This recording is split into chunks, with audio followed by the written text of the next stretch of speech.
দুৰ্মিল বদতি শুনা নিমিৰায় ঈশ্বৰ কৃষ্ণৰ জন্ম কৰ্ম আছে যত বোলে শতকোটি জন্মে কোনে কহি পাবে অন্ত ভগৱন্তৰ জন্মলীলা ৰহস্য কথা শতকোটি জন্মও কোনো কৈ শেষ কৰিব নোৱাৰে। গতিকে কৃপালু বাপাই সমস্ত ব্ৰহ্মাই যদি 4খন মুখেৰে কৈ শেষ কৰিব নোৱাৰে, হাজাৰটা মুখত যদি স্বয়ং ভগৱান নিজৰ মহিমা কৈ শেষ কৰিব নোৱাৰে, তেনেহ'লে তাঁতী বাপে এখন মুখেৰে কিমান কৃষ্ণ কথা ক'ব আৰু সূৰ্য বৰা বাপে কৃষ্ণ ঔ হৰি ঔ ৰাম, বোলে ৰন্টু শইকীয়া বাপে এখন মুখেৰে কিমান কৃষ্ণ কথা ক'ব। গতিকে মতি অনুসাৰে যিমানটো মতি আছে, নৈমিষে সুত অভিবাদ মহামতিম, যাৰ মতিটোত কৃষ্ণ বহি গ'ল। মহা শব্দৰ অৰ্থ হৈছে, মহা মানে হৈছে ঈশ্বৰ, যাৰ মতিটোত মহা বহি গ'ল, মহা মানে ঈশ্বৰ বহি গ'ল, সেইসকলে কম বেছি পৰিমাণে কৃষ্ণ কথা ক'ব পাৰে দেই বাবু, কিন্তু শাবক শেষে কোনো কৈ শেষ কৰিব নোৱাৰে। সেইকাৰণে কৈছে শাবক শেষে কথা কোনে কহিবাক পাৰে, বোলে শাবক শেষে কথা কোনে কহিবাক পাৰে, পখা অনুৰূপে পক্ষী উৰিবাক পাৰে। যিমান দূৰলৈকে বোলে যিমান মানে ঘনচিৰিকাৰ বোলে ইমান অকণমানি পাখি সিমানে উৰিব পাৰিব, বোলে চিলনীৰ পাখিটো বোলে ইমান দীঘল দীঘল, তেওঁ অলপ দূৰলৈকে উৰিব পাৰিব। ঠিক মতি যাৰ যিমানটো ঢুকি পায় সিমানহে কৃষ্ণ কথা শুনিবলৈ মানে ক'বলৈ পাৰিব বুলি কৈছে। গতিকে কৃপালু বাপাই সমস্ত আমাক ব্যাখ্যাকাৰক বুলি নাভাবিব দেই বাপ, আমাক ব্যাখ্যাকাৰক বুলি নাভাবিব। আপোনালোকৰ জনা কথাবিলাককে আমি ক'বলৈ আহিছোঁ ঔ হৰি ঔ ৰাম। কাৰণ অসমত মাত্ৰ এজনে ব্যাখ্যাকাৰক আছিল, সেইজনে হৈছে আমাৰ গুৰুৰ গুৰু জগতগুৰু শ্ৰীমন্ত শংকৰদেৱ। আমাক কোনোবাই ব্যাখ্যাকাৰক বুলি কৈ দিয়ে, আমাৰ মনটো ভাল লাগি যায়, মনটো ভাল লাগি যায়, কিন্তু আমি ব্যাখ্যাকাৰক নহয় বাপ। মনটো ভাল লাগি যায় আমাক ব্যাখ্যাকাৰক বুলি কৈছে বুলি, কিন্তু আমি ব্যাখ্যাকাৰক নহয়। দুই এটা কথা কৃষ্ণ কথা কৈ ভাল লাগে কাৰণে আমি সমাজত মাতে, আৰু আমি এনেকুৱা ডক্টৰ আপোনালোকক কৈ দিছোঁ, এনেই কাৰোবাৰ যদি পানী লগা বেমাৰ হৈছে, কাৰোবাৰ যদি চৰ্দি বেমাৰ হৈছে, তাৰ ট্ৰিটমেণ্টটো মোৰ ওচৰত আছে, সেই দৰৱবিলাক আমি দি দিওঁ। কোনোবাই যদি কেঞ্চাৰ বেমাৰৰ কথাটো সোধে, মই ইমান ডক্টৰো হোৱা নাই ঔ হৰি ঔ ৰাম, তথাপিও আপোনাক কৃপা কৰি ব্যাস আসন দিলে। গতিকে ইমান আনন্দ আপোনালোক নাপাবও পাৰে, আৰু ইয়াতে শব্দ ব্ৰহ্মৰ মাজেদি কোনোবা এখিনিত ভুল হ'ব পাৰে। আপোনালোকৰ দিহা পৰামৰ্শই মোৰ জীৱন ধন্য কৰিব। গতিকে আমাৰ প্ৰভুজনাই কৈ গ'ল, ভগৱান কৃষ্ণই নাৰদক কৈছিলে, হে নাৰদ বোলে নাহম তৃষ্টামি বৈকুণ্ঠে, বোলে নাহম বসামি বৈকুণ্ঠে, যোগিনম হৃদয়ো নচ মদভক্ত যত্র গাৱন্তি তত্ৰ তৃষ্টামি নাৰদ। ভগৱান কৃষ্ণই কৈছে, হে নাৰদ বোলে মই বৈকুণ্ঠত নাথাকোঁ ৰয়, বোলে যোগীৰ হিয়া এৰি সমুদায় থাকোঁ ভক্তৰ কীৰ্তনক চাই। আমাৰ বাবুজনে ব্যাখ্যা কৰি গ'ল, অকণমান আঁতটো ধৰি দিছোঁ আৰু। তো ভগৱানে কৈছে যে যিসকল ভকত একান্ত ভকত, একান্ত মানে এক যুগ অন্ত, যোনে একতে অন্ত হৈ আছে, শেষ হৈ আছে। একান্ত ভকত শব্দৰ অৰ্থ কি? যোনে একতে অন্ত হৈ আছে, শেষ হৈ আছে। এক দেৱ এক হেৱ একবিনে নাইকে। যিজন নেকি পৰমাত্মা ভগৱন্ত কৃষ্ণৰ চৰণত বিক্ৰী হৈ আছে দে, সেইজনক একান্ত বুলি কোৱা হৈছে। গতিকে ভগৱান কৈছে যে সেই ভকতসকলৰ মই কীৰ্তন চাই থাকোঁ। গতিকে এই পুণ্য তীৰ্থত ভগৱান আছে। বোলে কেনেকৈ আছে? ভগৱান কৈছে য'ত নেকি মোৰ ভকতসকলে শ্ৰৱণ আৰু কীৰ্তন কৰিব, সেই পুণ্যতীৰ্থত মই বোলে বায়বী ৰূপত বোলে বেবেষ্টি ইতি বিষ্ণু, মই ব্যাপক হিচাপে সংস্কৃত শ্লোকত কৈছোঁ, বেবেষ্টি মানে ব্যাপক, মই ব্যাপক ৰূপত তাত বোলে মই প্ৰতিষ্ঠা হৈ থাকিম দেৱা। আৰু ভকতৰ বোলে কীৰ্তন মই শুনি থাকোঁ, আনন্দ লওঁ, বুজিছেনে? মোৰ ভকতসকলে যিমান মোৰ গুণনাম শ্ৰৱণ আৰু কীৰ্তন কৰে, সেই ভকতসকলৰ মই আনন্দ লৈ থাকোঁ, তাতেই মই বহি থাকোঁ। গতিকে ইয়াতে আহি ভগৱন্ত কি ৰূপত বহি আছে আপোনালোকেও নাজানে, বুজিছেনে বাৰু? অকল ময়ে বোলে তাত নাথাকোঁ, যিমান পৃথিৱীৰ তীৰ্থবিলাক আছে হা, বোলে তত্ৰৈব গংগা যমুনা গোদাৱৰী সিন্ধু সৰস্বতী সৌ সৰ্বাণি তীर्थानि বসন্তি তত্ৰ যথা অচ্যুত দ্বাৰা কথা প্ৰসংগ। য'ত নেকি মোৰ বোলে গুণনাম শ্ৰৱণ আৰু কীৰ্তন হয়, তাত বোলে গংগা আদি কৰি যিমান তীৰ্থ আছে মূৰ্তিমন্ত হয়, বায়ুবৰীপত বোলে সেই কীৰ্তন শুনি থাকে বুলি কৈছে। আৰু ভকতসকলৰ হৃদয়ত মই প্ৰবিষ্ট হৈ যাওঁ। এনেতো আমাৰ হৃদয়ত ভগৱান আছে, তথাপিও মই কৰ্ণপথে ভকতৰ হিয়াত প্ৰৱেশী হৰি দুৰ্বাসনা হৰে সমস্তৰ। ধ্যান দি শুনিব, বৰ গুৰুত্বপূৰ্ণ কথা। ভগৱানে কৈছে, যদিও মই সকলো প্ৰাণীৰ হৃদয়ত আছোঁ, কিন্তু ভকতৰ হৃদয়ত মই কেনেকৈ হিচাপে আছোঁ? মই বোলে আনন্দ স্বৰূপে আছোঁ, বুজিছেনে বা?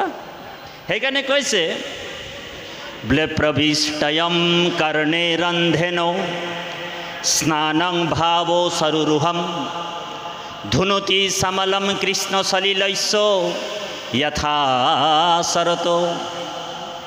প্ৰবিষ্টয়ম কৰ্ণে ৰন্ধেন স্নানং ভাব সৰুৰুহম ধুনুতি সমলম কৃষ্ণ সলিলৈস্য যথা শৰত।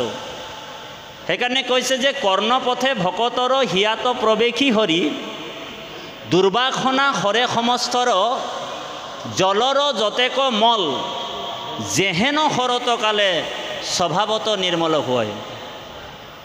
আমাৰ হৃদয়ত ভগৱন্ত আনন্দ স্বৰূপে কৰ্ণৰ কুহুৰৰ দ্বাৰা হৃদয়ত প্ৰৱেশ কৰে বুলি কৈছে। প্ৰাবিশতি নিধম ভক্তি সূত্ৰ উপনাদ্ধা। ভক্তিৰ সূতাডালত গাঁত খাই, ভক্তিৰ সূতাত ভগৱান আমাৰ হৃদয়ত গাঁত খাই কিনি সোমাই যাব। আৰু যি আনন্দ ব্ৰহ্ম আছে, সেই আনন্দ ব্ৰহ্ম আপোনালোক শ্ৰৱণত লাভ কৰি থাকিব। ঔ হৰি ঔ ৰাম। সেইকাৰণে কৃষ্ণ কথা ভগৱান কৃষ্ণই কৈছে যে মই তিনিজন ব্যক্তিৰ হৃদয় মই এৰি খন্তেক সময়ো যাব নোৱাৰোঁ।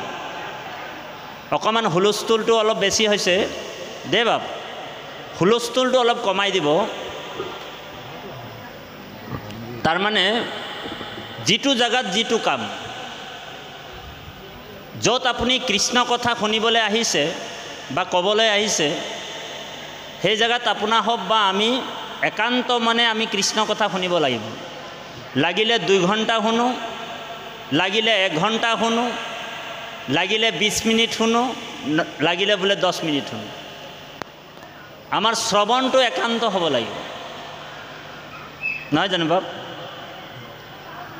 যিটো জেগাত যিটো কাম, য'ত নেকি বোলে মাছৰ বজাৰ হেৰি হৈছে, তাত বোলে মাছৰ বেপাৰীসকলক বাহু মাছ কিমান দাম, ৰৌ মাছ কিমান দাম, এনেকৈ চিঞৰ বাখৰ কৰি থাকক।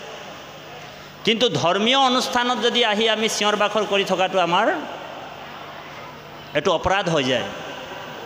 নামৰ 10টা অপৰাধ আছে বাপ সমস্ত, এনে 32টা অপৰাধ, তাৰ ভিতৰত মুখ্য অপৰাধ 10টা আছে। সেইকাৰণে আমি যিমান পাৰোঁ কৃষ্ণ কথা য'ত শ্ৰৱণ কৰে বা কীৰ্তন হয়, একদম একান্ত মানে আমি শুনিব লাগিব। লাগিলে 2 ঘণ্টা শুনক, 1 ঘণ্টা শুনক। সেইকাৰণে আমাৰ গুৰুজনাই কৈছে যে আমি কৃষ্ণ কথা শুনিবলৈ হ'লে 5টা নিয়ম পালন কৰিব লাগিব। ভাগৱতে কৈছে, 1 হৈছে সাৱধানে, 2 হৈছে নিশবদে, তিনি হৈছে একচিতে, চাৰি হৈছে এক মনে, আৰু পাঁচ হৈছে সৰ্বজনে। এই পাঁচটা নিয়ম আমি পালন কৰিব লাগিব। আৰু এই পাঁচটা নিয়ম পালন নকৰাকৈ যদি আমি কৃষ্ণৰ কথা শুনি থাকিম, তেনেহ'লে আজি আমি ভাগৱত শুনিছোঁ, আৰু এনেকৈ 70 বছৰো যদি আমি ভাগৱত শুনি থাকিম, তেনেহ'লে ভাগৱতৰ এটা শব্দ আমাৰ হৃদয়গম নহ'ব। ঔ হৰি ঔ ৰাম, আমি স্পষ্ট কথা কৈছোঁ দে বাপ। সেইকাৰণে পৰীক্ষিতক যেতিয়া ভাগৱতৰ কথা শুকগুৰুৱে কৈ আছিলে, আজিৰ পৰা 5200 বছৰৰ আগৰ কথা, আমি পাঠৰ মাজত সোমাই যাম বাৰু, আমি অকণমান উপস্থাপন কৰি লৈছোঁ কথাটো দে বাপ। অকণমান জানিবলগীয়া কথাবিলাক কৈ লৈছোঁ, তাৰপিছত বিদ্যাসুৰৰ কথা ক'ম। বিদ্যাসুৰ পূৰ্বজন্মত কি আছিলে ওলাব, এতিয়া ওলোৱা নাই চাগে। আগতীয়াকৈ কিছুমান কথাও ক'ব নালাগে, পাঠ ভিত্তিত অকণমান কম। পৰীক্ষিতক ভাগৱতৰ কথা যেতিয়া শুকগুৰুৱে কৈছিলে, আজিৰ পৰা 5200 বছৰৰ আগত, কলিযুগ আৰম্ভ হোৱাৰ 30 বছৰৰ পিছত ভাগৱত পৃথিৱীলৈ আহিছে। স্বাদত অমৃতময় কেৱলে আনন্দৰ, পূৰ্বতে আছিল এক বৈকুণ্ঠত, কৃষ্ণৰ কৃপাতে অৰ্ধেক বয়স গৈলা, পাইলা ব্ৰহ্মা পদ্ম কলপত। ব্ৰহ্মা দিলা নাৰদক ইটো ফল ৰহস্যক, নাৰদ ব্যাসকো আনি দিলা, নগৈলা তিলেক ভাগি, ইডালে সিডালে লাগি, শুকমুখে পৰিলা ভূমিত। এই মহাভাগৱত যেতিয়া ব্ৰহ্মাই লাভ কৰিছিলে, ব্ৰহ্মাৰ হৃদয়ত যেতিয়া ভগৱন্ত ভাগৱতৰ জ্ঞান বিজ্ঞান তদং ৰহস্য প্ৰতিষ্ঠা কৰিছিলে, সেই সময়ত ব্ৰহ্মাৰ গোটেই চুলিবিলাক চব পকি গৈছিলে, অৰ্ধেক বয়স গ'ল, আধা আধি বয়স পাৰ হৈ গ'ল। সেইকাৰণে ব্ৰহ্মা যেতিয়া ভাওনাবিলাকত চাবচোন, ব্ৰহ্মা যেতিয়া ওলায়, ব্ৰহ্মাৰ চুলিবিলাক আপোনালোক সদায় পকা পাব। কলা চুলিৰ ব্ৰহ্মা আপোনালোক আজিলৈকে ভাওনাবিলাকত দেখিছে নেকি? হা, কলা চুলিৰ মানে কোলা চুলিৰ ব্ৰহ্মা দেখিছে নেকি কোনোবা? হা, কিয় বাৰু? তাৰমানে ব্ৰহ্মাই যেতিয়া ভাগৱত লাভ কৰিছিলে, তেতিয়া ব্ৰহ্মাৰ চুলি চব পকি গ'ল, অৰ্ধেক বয়স গৈ নাই, হয়নে প্ৰভু? গতিকে শুকগুৰুৱে ৰজা পৰীক্ষিতক ভাগৱতৰ কথা কোৱাৰ আগতে কৈছে যে, হে ৰজা পৰীক্ষিত, তোমাক মই ভাগৱতৰ কথা ক'ম, কিন্তু তুমি মোৰ দুটা চৰ্ত পালন কৰিব লাগিব, তেতিয়াহে মই তোমাক ভাগৱতৰ কথা ক'ম। তেতিয়া শুকগুৰুৱে পৰীক্ষিতে কৈছে যে, গুৰুদেৱ, মই কোন দুটা চৰ্ত তোমাৰ পালন কৰিম? তো প্ৰথম চৰ্তটো দিছিলে যে, হে ৰজা পৰীক্ষিত, মই তোমাক ভাগৱতৰ কথা ক'ম, যিমানকণ সময় তোমাক ভাগৱতৰ কথা ক'ম, সিমানকণ সময় কিন্তু তোমাৰ মনটো তুমি কিন্তু এই স্থানৰ পৰা কেনিও নিব নোৱাৰিবা। এইটো 1 নম্বৰ চৰ্ত, বুজিছেনে বাৰু? মনটো কিন্তু এই স্থানৰ পৰা তুমি কেনিও নিব নোৱাৰিবা। সেইকাৰণে কৃপালু বাপাই সমস্ত যিমানকণ সময় আমি কৃষ্ণ কথাৰ লগত জড়িত হৈ থাকিম, ভগৱানে কৈছে, মই 3জন ব্যক্তিৰ হৃদয় এৰি নাযাওঁ। এক হৈছে মৎকথা বাচকম নিত্যম, যিজন মোৰ কথা কৈ থাকে, কৃষ্ণ কথা, সেইজনৰ হৃদয় মই খন্তেক সময়ো এৰিব নোৱাৰোঁ বুলি কৈছে। শুনৈ ভনৈ শ্ৰদ্ধা কৰে, বুজিছেনে বাপ? 1 নম্বৰ হৈছে মৎকথা বাচকম নিত্যম, মোৰ কথা যোনে কৈ থাকে তাৰ হৃদয় মই এৰিব নোৱাৰোঁ, 1।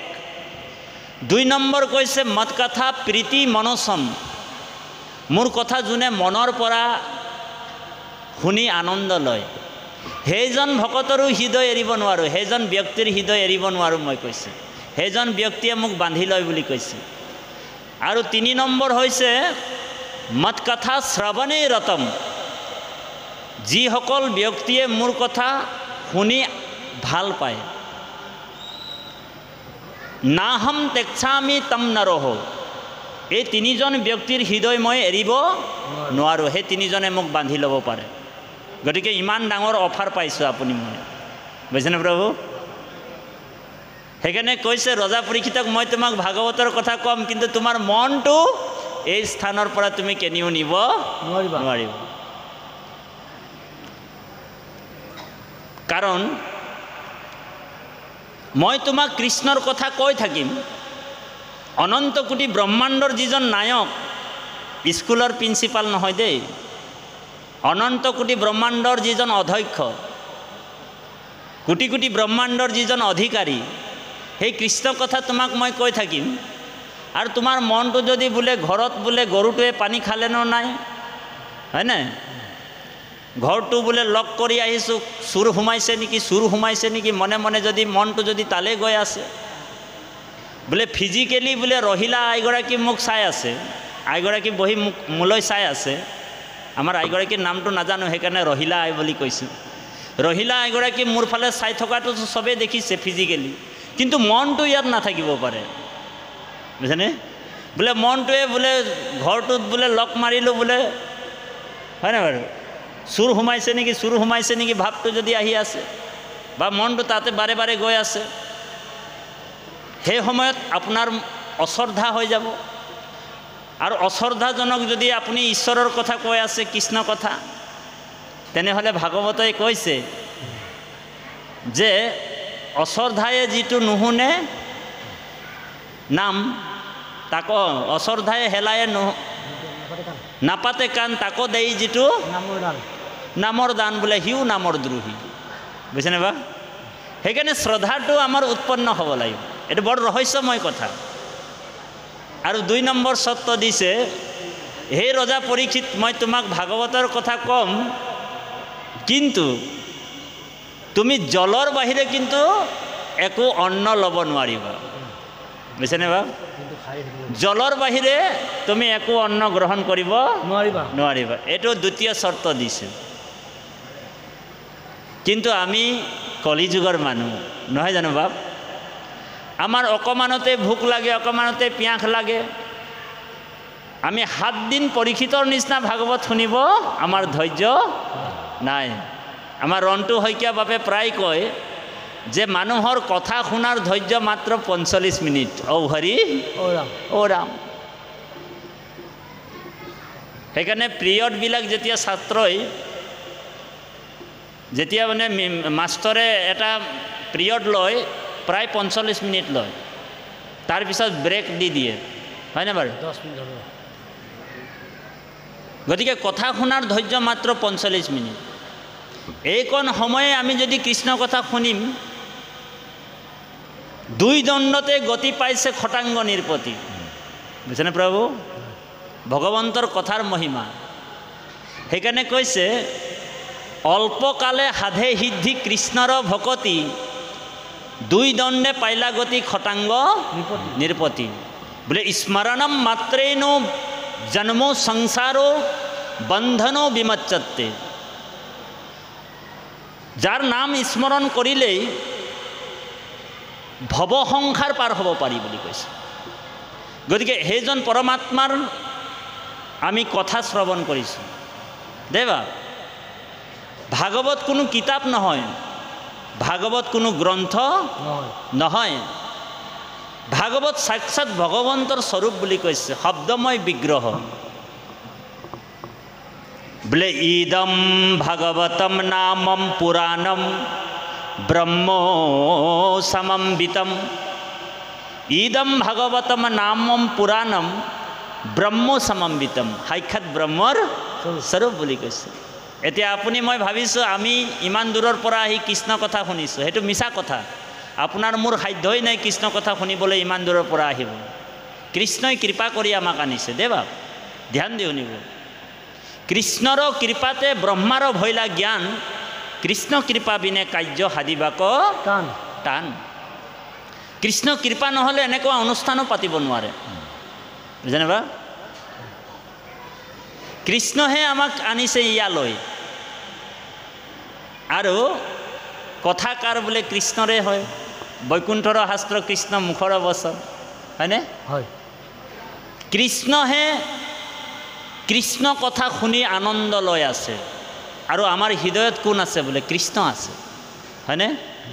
আমাৰ হৃদয়ত কোন আছে? বোলে কৃষ্ণহেতো আছে। ভগৱান কৃষ্ণই কৈছে নহয় গীতাত, সৰ্বস্ব চাহং হৃদয় সন্নিবিষ্ট, মইতো সকলোৰ হৃদয়ত আছোঁ, হয়নে বাৰু? তো ভগৱানেহে ভগৱানৰ কথা শুনি আনন্দ লৈ আছে। আপুনি মই ভাবিছোঁ মই ইমান দূৰৰ পৰা আহিলোঁ চাইকেল মাৰি, গাড়ী চলাই, খোজকাঢ়ি, সেইটো মিছা কথা। বোলে কৃষ্ণই আমাক কৃপা কৰি ইয়ালৈ আনিলে আৰু কৃষ্ণহে কৃষ্ণ কথা শুনি আনন্দ লৈ আছে। গতিকে সেই পৰমানন্দক আমি লাভ কৰাৰ একমাত্ৰ উপায় আৰু মন পবিত্ৰ কৰা একমাত্ৰ উপায় হৈছে কথা শ্ৰৱণ। যেতিয়ালৈকে আমি কৃষ্ণ কথাৰ লগত জড়িত নহওঁ তেতিয়ালৈকে আমাৰ মনটো পবিত্ৰ নহ'ব। আমি তন পবিত্ৰ কৰিব পাৰিম। আমি ভাগৱতৰ মাজত সোমাই যাম, আমি অকণমান উপস্থাপন কথাখিনি কৈ লৈছোঁ। আমাৰ তনটো পবিত্ৰ হৈ যাব। বোলে তনটো পবিত্ৰ মানে শৰীৰটোক পবিত্ৰ কৰিবৰ কাৰণে বিভিন্ন চাবোন, ডিউডাৰেণ্ট কিবা কিবি লগাই আমি পবিত্ৰ কৰিব পাৰোঁ, হয় নাই? কিন্তু মনটো পবিত্ৰ কেনেকৈ কৰিব? আৰু যেতিয়ালৈকে মনটো পবিত্ৰ নহয়, ধ্যান দি শুনিব, বৰ গুৰুত্বপূৰ্ণ কথা, যেতিয়ালৈকে মনটো পবিত্ৰ নহয় তেতিয়ালৈকে নিষ্কৃতি নহয়, মানে কল্যাণ নাই। সেইকাৰণে বেদব্যাসে বাল্মীকি ৰামায়ণৰ মাহাত্মাত প্ৰশ্ন এটা কৰিছিলে, মনোশুদ্ধি বিহীনানাম নিষ্কৃতিচ্ছম কথম ভৱেৎ। যেতিয়ালৈকে মনটো পবিত্ৰ নহ'ব তেতিয়ালৈকে মানুহৰ নিষ্কৃতিয়ে নহ'ব। আমি চব পবিত্ৰ কৰিব পাৰোঁ, দেহা পবিত্ৰ কৰিব পাৰোঁ, শৰীৰটোক পবিত্ৰ কৰিব পাৰিম, কিন্তু মন পবিত্ৰ একমাত্ৰ কৃষ্ণ কথাহে কৰিব পাৰিব। দেৱ কৃষ্ণৰ কথাহে মানুহৰ মন পবিত্ৰ কৰিব পাৰে, বাকী আৰু উপায় নাই। ধ্যান দি শুনিব, কাৰণ মনটো যেতিয়ালৈকে পবিত্ৰ নহ'ব। সেইকাৰণে এতস্মাদো পৰম কিঞ্চিন মনোশুদ্ধি বিদত্তে, মন পবিত্ৰ কৰা একমাত্ৰ উপায় হৈছে কৃষ্ণ কথা, হৰি কথা। এই মনটোৱে আমাৰ গোটেই বন্ধন আৰু মুখ্যৰ কাৰণ বুলি কৈছে। বিন্দু উপনিষদত কৈছে, মনো এব মনুষ্যানাম কাৰণম বন্ধা মোক্ষয়। মনটোৱে আমাক বান্ধিবও পাৰে, মনটোৱে আমাক খুলিবও পাৰে। সেইকাৰণে ভাগৱতত ৩য় স্কন্ধত গুৰুজনাই আমাৰ কৈছে, কৃপালু গুৰুজনাই, এ ৰাম মনে পাপ পুণ্য স্বৰ্গ, মনে হে নৰক, কৃষ্ণ মনে হে কৰিছে ভেদ, আপোন পৰক, যতেক ইন্দ্ৰিয় গণ মনৰ অধীন, মনৰেহে আজ্ঞা পালি থাকে ৰাত্ৰি দিন, মনে উপজয় জানা মনে হে মৰণ, মনুষ্যৰ মনে বন্ধ মুখ্যৰ কাৰণ। মনটোৱে আমাক ভেদাভেদ কৰিছে, ই কোলা মানুহ, ই বগা মানুহ, ই ধনী মানুহ, ই দুখীয়া মানুহ, ই উচ্চ জাতি, ই নিচ্চ জাতি। কোনে ভেদাভেদ কৰিছে? বোলে মনটোৱে, হয়নে বাৰু? আমাৰ আত্মাবিলাক সকলোৰে এক, আমাৰ আত্মাত কোনো ভেদাভেদ নাই। এই কথাটোৱে ভাগৱতত আমি জানিব লাগিব। এইটো ক্ষেত্ৰতে বিত্তাসুৰে ইন্দ্ৰক কৈ আছে কথাখিনি।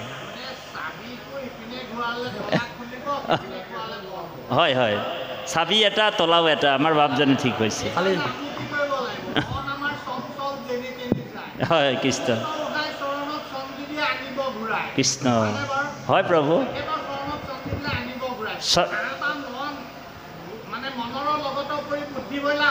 হত জীৱত, সুন্দৰ কথা বাপ। স্বয়ং সূৰ্যই যেতিয়া আমাৰ লগত আছে তেনেহ'লে আন্ধাৰটোতো পোহৰ হৈ যাব।